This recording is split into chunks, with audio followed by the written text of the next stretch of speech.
aujourd'hui je suis avec Chloé qui travaille à l'aviation civile. En quoi consiste ton travail exactement?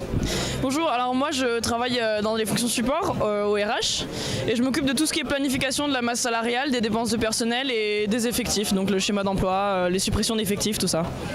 D'accord. Bah justement, est-ce que tu peux nous parler un peu de tes conditions de travail et également celles de tes collègues au sein de ce service? Alors c'est un service qui vient d'être réorganisé, dans lequel nous a imposé un changement d'outil informatique, une réorganisation, un changement de périmètre. Tout ça à effectif constant, sachant que c'est déjà plusieurs années qu'on perd en effectif à cause du schéma d'emploi, la MAP, RGPP, tout ça. Et donc là, aujourd'hui, on se retrouve, beaucoup de gens doivent faire l'intérim de leurs collègues, donc avoir deux jobs en même temps.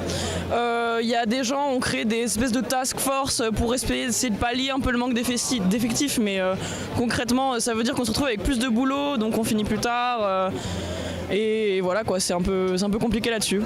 D'accord. Et donc tu penses que le vote CGT dans le cadre des élections professionnelles du 6 décembre sont une réponse attendue par les personnels? En quoi justement cela peut être une réponse?